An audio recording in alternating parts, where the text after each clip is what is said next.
Good morning viewers, welcome to my channel Nature Explorer with Ajay.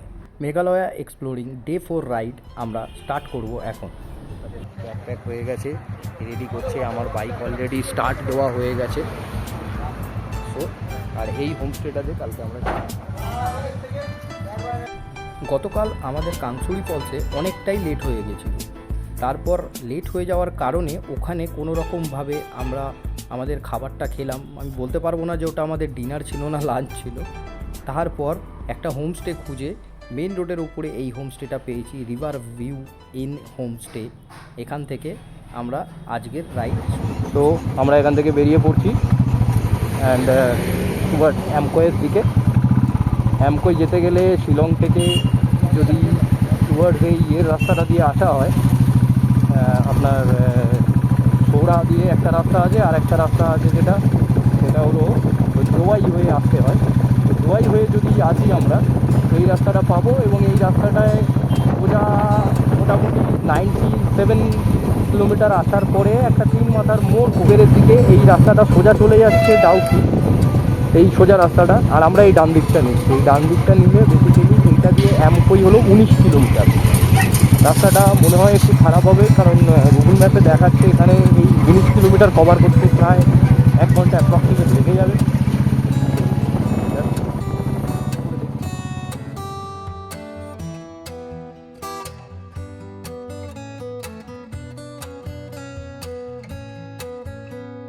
রাস্তাটা ছিল অতীব জঘন্য, কিন্তু এই দু সাইডের সিনিক বিউটি আপনার মন জয় করে নেবে। তাই জন্য রাইডটা আনকমফর্ট হলেও আমাদের খুব ভালো লাগছে।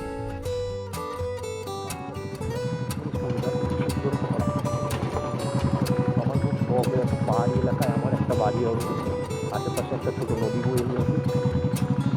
পাহাড়ি এলাকায় বাড়ি হলে খুশি হতাম বটে, কিন্তু তখন হয়তো আর সেই যে এক্সাইটমেন্ট পাহাড়ে আসার সেটা হয়তো কমে যেত।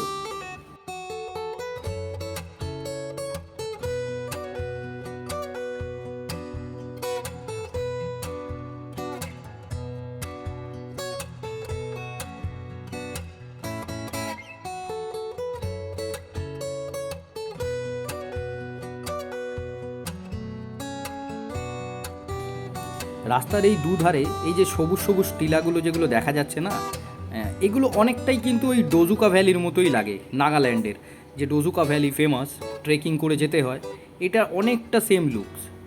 তবে হ্যাঁ, মেঘালয় কিন্তু সত্যিকারেরই একটা ডোজুকা ভ্যালির মিরর কপি আছে, সেটা অবশ্য আমরা কভার করেছি আমাদের 8 নম্বর দিনে।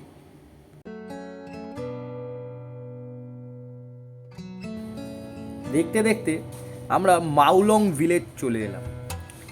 মাউলং ভিলেজে এসে আমি একটু গুগল কাকুর নয়, লোকাল কাকুর সাথে জিজ্ঞেস করে নিলাম অ্যামকোই আর কত দূর।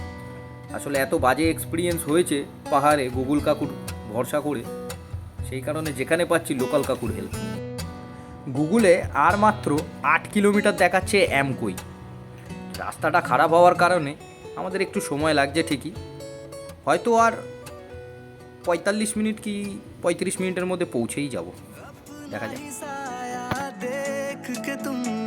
जाने जहां शर्मा गए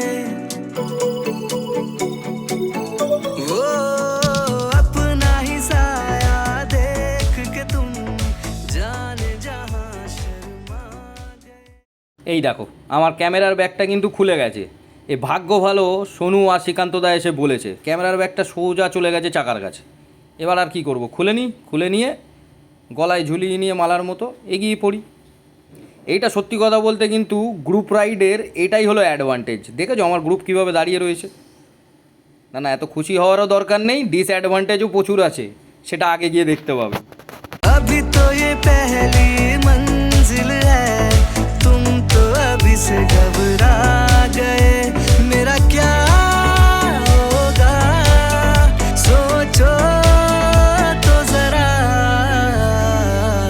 हाय ऐसे ना है भरा कीजिए ओ मेरे दिल के चैन आए मेरे दिल को दुआ कीजिए।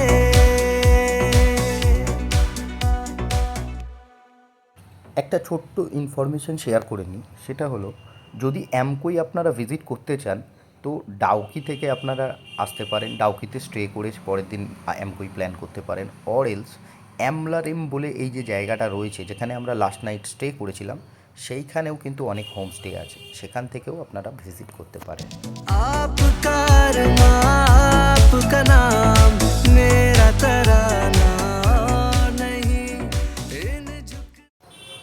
গুগলের ডিরেকশান ফলো করা ছাড়াও আমরা একটু লোকাল লোকের হেল্প নিয়ে নিচ্ছিলাম বারবারই, যাতে আমরা সঠিক রাস্তা দিয়ে যেতে পারি, কারণ পাহাড়ি রাস্তা একবার যদি গুলিয়ে যায় অনেকটা কিলোমিটারের ডিস্টেন্স ক্রিয়েট হয়ে যায়। दिल का ठिकाना नहीं जचता ही नहीं आँखों में कोई दिल तुमको ही चाहे तो क्या कीजिए ओ मेरे दिल के चैन आए मेरे। ছোট্ট একটা ওয়াটারফল দেখতে পেয়েছে, দাঁড়িয়ে পড়েছে এরা, এদের যাওয়ার নাম নেই, আর কবরস্থানের ভেতরেই ঢুকে গেছে। ঢুকে গিয়ে সবাই মিলে ছবি তোলা শুরু। ফটোশ্যুট কোথায় না কবরস্থানে। এই হলো আমাদের টিম, ফুল চাঙ্গা টিম। কবরস্থানের ভেতরে ঢুকেও ফটোশ্যুট করে এরা। চলো চলো, লেট হয়ে যাচ্ছে, চলো।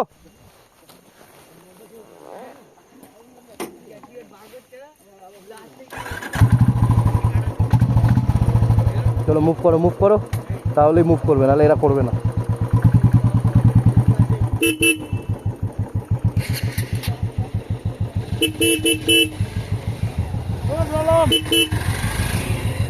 চলো,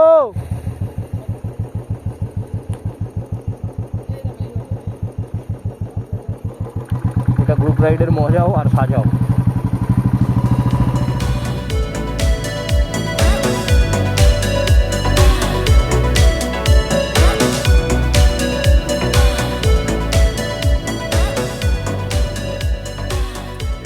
ছিল এখান থেকে 2 কিলোমিটার, আর এই জায়গাটি ছিল অ্যামকোইয়ের one of the deadliest part, কারণ এখানে প্রচণ্ড ঢাল।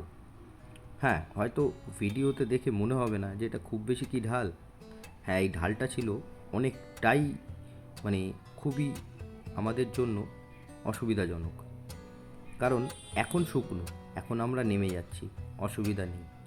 কিন্তু এখানে পৌঁছাবার পরে আমরা যখন আবার ব্যাক করব তখন এই ঢাল থেকে আমাদের এই বাইকগুলো তুলতে হবে, আর তখন হয়েছে বিশাল পরিমাণে বৃষ্টি, এবং তখন যা হয়েছে সেগুলো আমরা জানাবো ফেরার পথে। দেখুন,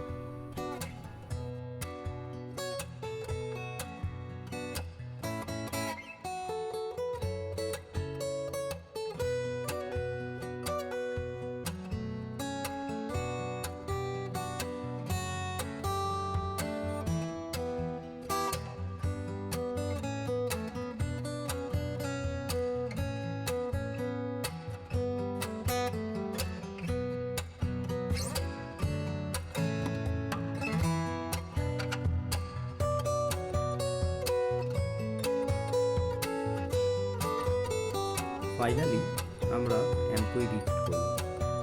এবার এখানে পৌঁছাবার পরে যেটা প্রথম, আমাদের এখানকার একজন লোকাল গাইড থাকে যে পার হেড 100 রুপিস করে চার্জ করে, এবং গাইডের জন্য আলাদা পয়সা। এটা হলো এই জায়গাটার একটা স্মল চার্জ। আমরা টোটাল ছিলাম 8 জন, এবং আমাদের টোটাল কস্ট পড়েছিল অ্যারাউন্ড 8 জনের উইথ গাইড 1000 টাকা। আর এই যে আপনারা সামনে দেখতে পাচ্ছেন 3 জন যাচ্ছে, তার মধ্যে এই ভদ্রলোক আমাদের গাইড, অ্যান্ড এই যে টোটোটা রয়েছে সেও কিন্তু আমাদের গাইড। আর এই যে দাদা আমাদের হাফ প্যান্ট পরে এগিয়ে নিয়ে রাস্তা দেখাচ্ছে, ইনি হলো টোটাল কালেকশানটা উনিই করবেন, ওনাকেই পেমেন্টটা আমাদের করতে হবে। আর এখানে আমরা একটি বাড়ির মধ্যেই পার্কিং করে দিয়েছিলাম আমাদের সব কটা বাইক। পার্ক করার পরে এখান থেকে আমাদের জার্নি শুরু করেছি। এই বাড়িটা আমাদের প্রচুর পরিমাণে হেল্প করেছে। এটা আমার ফার্স্ট গাইড, আর এইটা ছিল আমাদের মোস্ট ইম্পর্ট্যান্ট গাইড। সবাই মিলে হেঁটে নামছি। এমকোয়ে ওপরে পার্কিং আছে, পার্কিং করে দেওয়ার পর একটা ছোট ট্রেক আছে অ্যারাউন্ড 30 মিনিটসের। সেই ট্রেকটা করে আমরা মেন স্পটে যাব।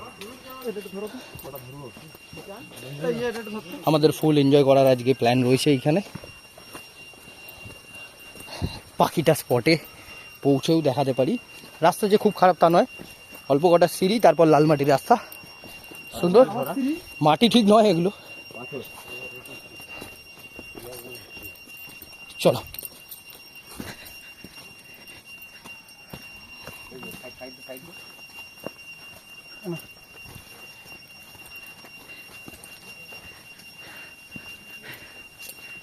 ফোন আর বাইক হাতে পেয়ে গেছি, তো এখন আমরা সবাই সেরা ব্লগার ইন্ডিয়ার।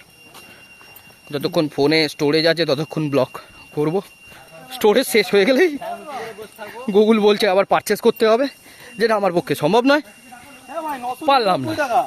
পারলাম না করতে।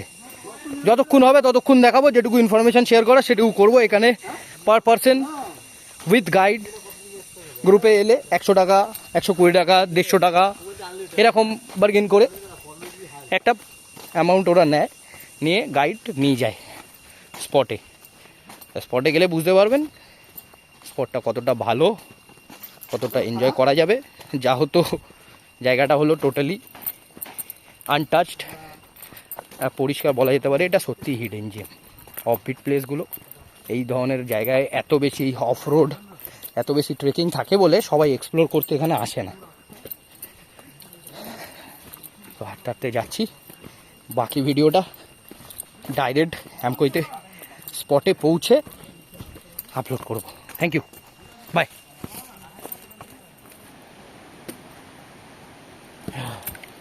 অ্যাকচুয়াল লোকালসদের ভাষায় এটা অনেকটা কম তাদের জন্য। যাদের অভ্যাস নেই তাদের ক্ষেত্রে এটা খুবই ডিফিকাল্ট। হ্যাঁ, যারা ট্রেক করেন তাদের ক্ষেত্রে অতটা অসুবিধা হওয়া উচিত নয়, কিন্তু আমি জীবনে ট্রেকও করিনি, সো নো আইডিয়া।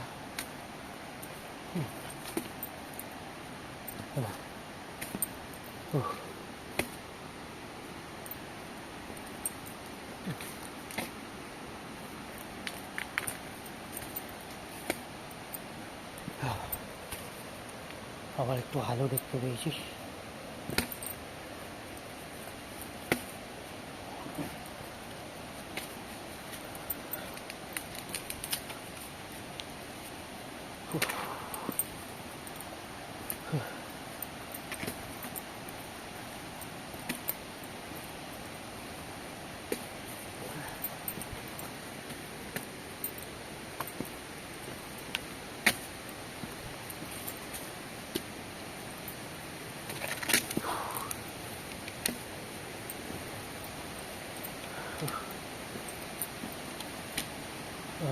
জল দেখতে পেয়েছি একটু, আই থিঙ্ক পৌঁছেছি কাছাকাছি। যারা বলে এমকোই আধ ঘন্টার রাস্তা, তাদেরকে বলে দিই এটা পুরোপুরি মিথ্যে কথা। এমকোই আধ ঘন্টার রাস্তা নয়। 10:30টায় ট্রেক স্টার্ট করেছিলাম, এখন 12:30 বাজতে যাচ্ছে, অলমোস্ট 2 ঘন্টা লাগলো। বাট হ্যাঁ, এই 2 ঘন্টা কষ্ট করার পর যেটা আমরা দেখতে পাচ্ছি সেটা দেখাই এবার।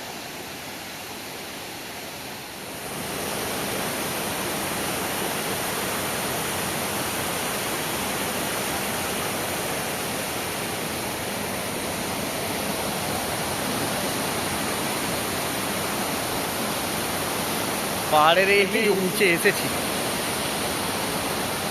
এমকোই দেখার জন্য। It's thrilling but it's worth it. যত কষ্টই হোক না কেন, জায়গাটা অসাধারণ। তো এবার আমরা চেঞ্জ করে নিই। চেঞ্জ করার পর ওই দূরে নীল যে জল দেখা যাচ্ছে সেখানে স্নান করতে যাব।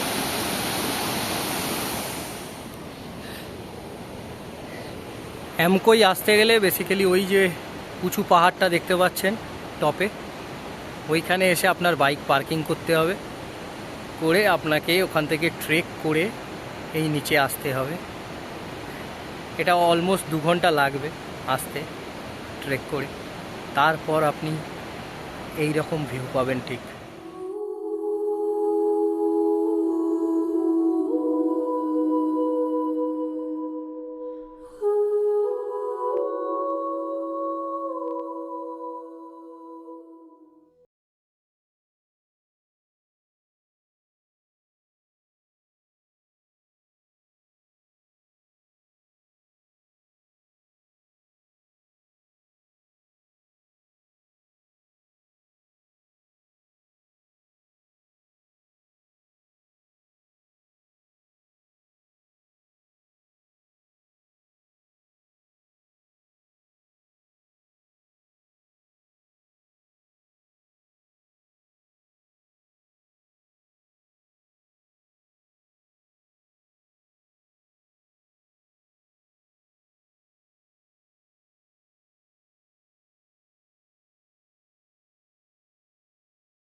ঘন্টা ট্রেক করে আমরা আবার ফিরে গেলাম সেই জায়গাতে যেখানে আমরা বাইক পার্ক করেছিলাম।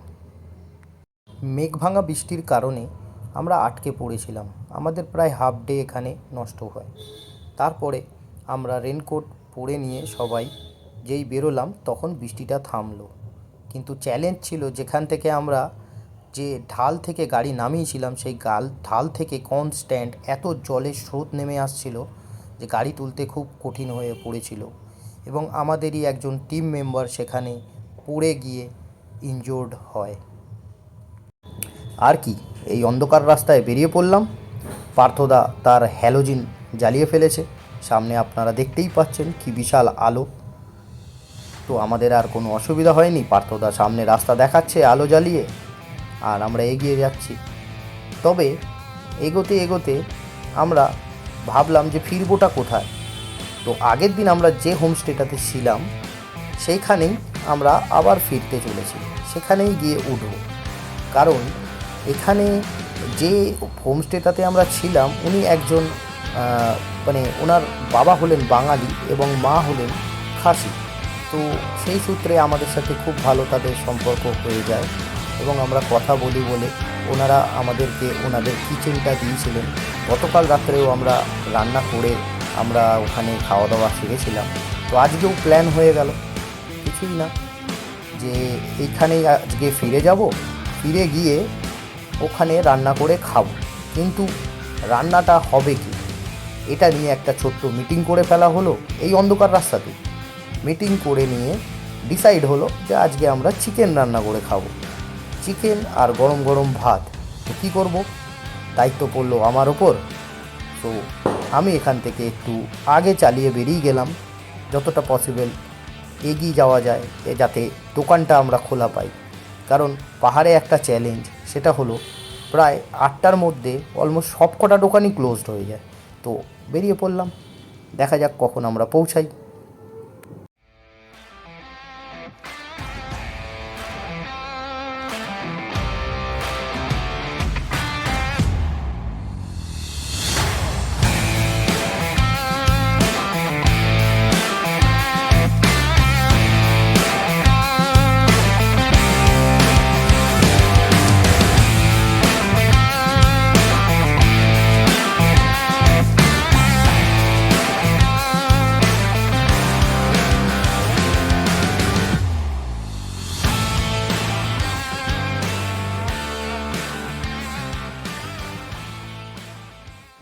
আসলে তাড়াহুড়ো করে না লাভ হয়নি, চিকেনের দোকানটা আমাদের বন্ধই হয়ে গেছিলো, চিকেন আর পাওয়া যায়নি।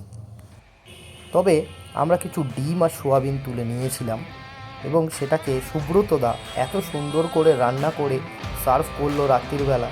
গরম গরম ভাত আর ডিমের ঝোল আর সোয়াবিনের ঝোল দিয়ে আমরা সুন্দর ডিনার সেরে ফেললাম। চলুন আজকে তাহলে গুড নাইট, আবার দেখা হচ্ছে আপনাদের সাথে ডে 5 ব্লগে পরের দিন।